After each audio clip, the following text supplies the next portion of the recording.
ગુજરાતમાં દારૂબંધી માત્ર કાગળ ઉપર છે તે અનેક વખત સાબિત થઈ ગયું છે. ગમે એટલા દારૂબંધીના વણગા ફૂંકવામાં આવે પરંતુ ગુજરાતનું એક પણ ખૂણો એવો નહીં હોય કે જ્યાં દારૂ અને ડ્રગ્સ છે તે નહીં વેચાતા હોય, અને એ પણ ખુલ્લેઆમ.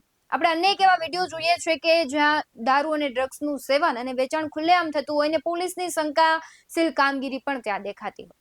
આ બધાની વચ્ચે જિજ્ઞેશ મેવાણી છે શિવનગરમાં જાય છે, ત્યાંથી જે દારૂ ને ડ્રગ્સ છે વેચાય છે એ પણ દેખાડે છે. મહિલાઓ છે તે પણ ફરિયાદી બની અને ફરિયાદ પોલીસને કરે છે, તેમ છતાંય આ જે સમસ્યાનો ક્યારેય ઉકેલ નથી આવી શકતો. નમસ્કાર, BS9 TV ન્યૂઝમાં આપની સાથે હું ભગવતી વિશાલિયા.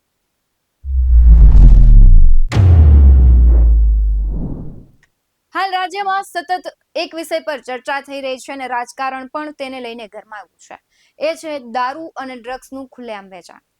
દારૂબંધી અને ગાંધીના ગુજરાતમાં આજે અત્યારે એક સમસ્યા અને જે યુવાધન છે તેને લીધે બરબાદ થઈ રહ્યું છે એ ખૂબ મોટી સમસ્યા છે. કોંગ્રેસ છે ખૂબ લડી રહી છે, ને એમાં પણ જિજ્ઞેશ મેવાણી છે તે હર્ષ સંઘવીને હંમેશા તેના વારંવાર ચેલેન્જો આપે છે. તેના ભાષણમાં કહી રહ્યા છે કે જે કહેવાય છે કે ગુજરાતની સરકાર છે ત્યાં મુદ્દે કામ કરે અને એકબીજાને ચેલેન્જ આપવામાં આવે છે. અને હર્ષ સંઘવી પણ જિજ્ઞેશ મેવાણી છે તેમની જે વાત છે, તેમના ભાષણ છે તેનો વળતો પ્રહાર કરે છે. ત્યારે આ બધાની વચ્ચે એક બાજુ કોંગ્રેસ છે જન આક્રોશ યાત્રા કાઢી રહી છે અને રાહુલ ગાંધીએ પણ મહત્વનું ટ્વીટ કર્યું છે. તેના વિશે જ આ વિડીયોમાં વાત કરવી છે. રાહુલ ગાંધીના ટ્વીટ પર નજર કરીએ તો તેમણે ટ્વીટ કરતા લખ્યું છે કે गुजरात में चल रही कांग्रेस की जन आक्रोश यात्राओं के दौरान लोगों ने खासकर महिलाओं ने આપણે જોયું કે શિવનગરમાં જે મહિલાઓ છે એ પોલીસ સ્ટેશને રજૂઆત કરવા પહોંચી હતી, એટલે કે महिलाओं बार बार कहा है कि राज्य में बढ़ते नशे, अवैध शराब और अपराध ने उनके जीवन में असुरक्षा की गहरा दिया है. એટલે કે ભલે આપણે સ્ત્રી સશક્તિકરણની વાત કરીએ, ગુજરાત સુરક્ષિત છે, બધી જ વાત કરીએ, પણ મહિલાઓમાં હવે ક્યાંક એવો ખોફ દેખાઈ રહ્યો છે કે તે ગુજરાતમાં હવે સુરક્ષિત નથી. આવું રાહુલ ગાંધીએ પણ કહ્યું છે ને મહિલાઓ પણ અવારનવાર આવું કહે છે. આગળ તેમણે લખ્યું છે કે ગુજરાત महात्मा गांधी और सरदार पटेल की वह धरती है जहां सत्य, नैतिकता અને न्याय की परंपरा रही है, मगर पिछले कुछ सालों से प्रदेश के युवाओं का भविष्य ड्रग्स और अपराध की अंधेरी दुनिया की ओर धकेला जा रहा है. ઉડતા પંજાબ આ બધું આપણે બધાએ સાંભળ્યું છે, પરંતુ ક્યાંક હવે ગુજરાતની પણ એવી છાપ ઉપસી રહી છે કે ઉડતા ગુજરાત. કારણ કે તમે કોઈ પણ શહેરમાં જાઓ, કોલેજની બહાર જુઓ એટલે તમને ત્યાંના જે યુવક અને યુવતીઓ છે એ ક્યાંક આવા વ્યસનોને રવાડે ચડતા જોવા મળે છે. ને એમાં પણ ખાસ કરીને રાજકોટ, અમદાવાદ, વડોદરા જેવા, સુરત જેવા સિટીઓ છે ત્યાં ખૂબ વધારે આ દૂષણ જોવા મળે છે. એટલે રાહુલ ગાંધી એવું કહે છે કે મહાત્મા ગાંધી, સરદાર પટેલની આ ધરતી છે જ્યાં સત્ય, નૈતિકતા અને ન્યાયની પરંપરા રહી ચૂકેલી છે, પણ ઘણા વર્ષોથી જે કહેવાય છે ગુજરાતના યુવાનો છે તેનું ભવિષ્ય ડ્રગ્સ અને અપરાધની અંધેરી દુનિયામાં ધકેલે જા રહ્યું છે. અને આગળ તેમણે લખ્યું છે કે महिलाएं बड़ी संख्या में सड़कों पर उतर रही है क्योंकि अपराधियों को सत्ता का संरक्षण रहा है और उन्हें सिर्फ उपेक्षा मिल रही है. હવે તેમણે સીધો ભારતીય જનતા પાર્ટી પર આક્ષેપ કરતા લખ્યું છે કે હવે મહિલાઓ રસ્તાઓ પર આવી રહી છે કારણ કે અપરાધીઓ છે એને સત્તા કા સંરક્ષણ મિલ રહા है, એટલે કે સત્તામાં બેઠા છે તેને રક્ષણ આપે છે. આ ખૂબ મોટો આક્ષેપ કહેવાય અને અવારનવાર રાહુલ ગાંધી, જિજ્ઞેશ મેવાણી આવા બધા આક્ષેપ કરતા જ હોય છે. આગળ લખતા તેમણે કહ્યું છે કે ગુજરાત પૂછ રહા है बीजेपी सरकार चुप क्यों है.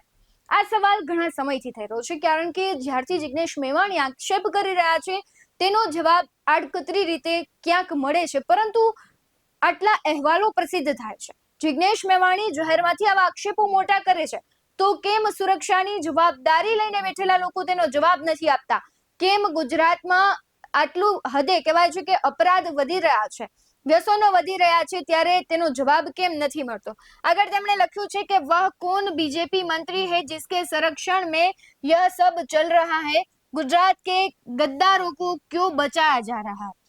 હવે સીધો જ સવાલ એને બીજેપીના મંત્રીને કહ્યું છે કે એવા કયા મંત્રી છે કે જે સંરક્ષણ में यह सब चला रहा है, એટલે કે સુરક્ષાની દ્રષ્ટિએ આવું બધું ચલાવી રહ્યું છે અને ગદ્દારો કો ગુજરાત કે ગદ્દારો કો ક્यों બચાયા जा रहा. હવે સીધો સવાલ છે કે આટલી બધી કહેવાય છે કે કાયદા અને વ્યવસ્થાની પરિસ્થિતિ વણસી હોય ત્યારે સરકાર જે સત્તામાં બેઠી છે તેના પર સવાલ થાય કે આવું બધું થઈ રહ્યું છે તો એ લોકો કેમ એક્શન નથી લેતા, અને એક્શન લે છે તો તેનું પરિણામ કેમ નથી આવતું? अगर हमने लख्યું છે કે एक और बड़ा मुद्दा जो यात्रा के दौरान हर बैठक में सामने आया है वह किसानों का है।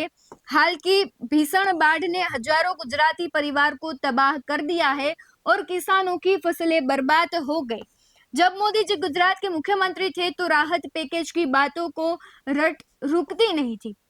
એટલે કે એવું કહેવામાં આવે છે કે ખાલી એક આ દારૂ અને ડ્રગ્સનો જ ગુજરાતમાં મુદ્દો નથી, કિસાનો છે, ખેડૂતો છે, એ પણ કમોસમી વરસાદને લઈને તેને ખૂબ મોટું નુકસાન થયું છે। જ્યારે મુખ્યમંત્રી તરીકે ગુજરાતમાં નરેન્દ્ર મોદી હતા ત્યારે સહાય પેકેજને લઈને અનેક વખત તે વાતો કરતા, દરેક ભાષણમાં તેની વાતમાં કિસાન અને ખાસ કરીને સહાયની વાત હતી જ। અવારનવાર તે બોલતા કે ખેડૂતોને સહાય આપીશું, તો હવે એ સહાય કેમ નથી મળી રહી તેવો સવાલ થઈ રહ્યો છે।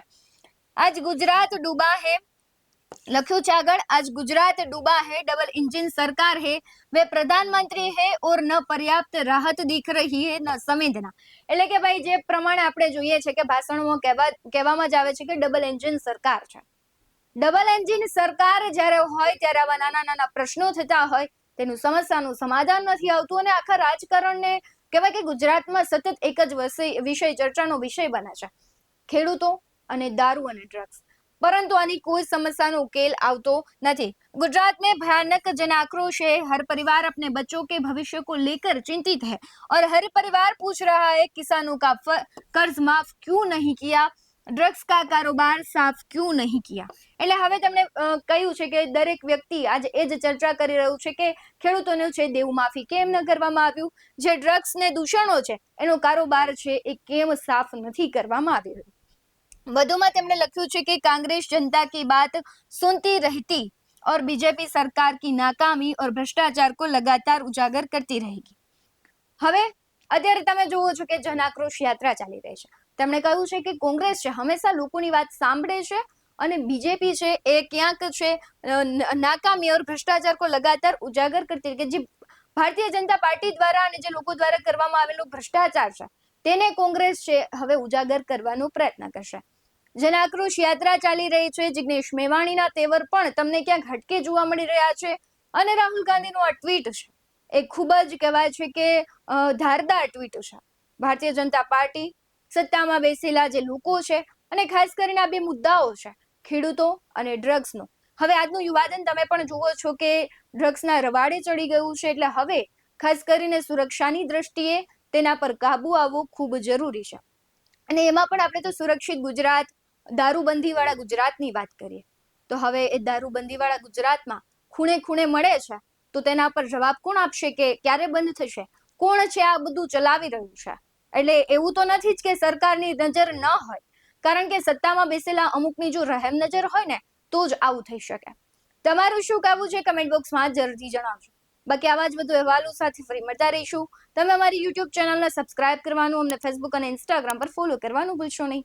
બાકી અવનવી અપડેટ્સ મેળવવા માટે આપ જોતા રહો BS19 ન્યૂઝ। નમસ્કાર।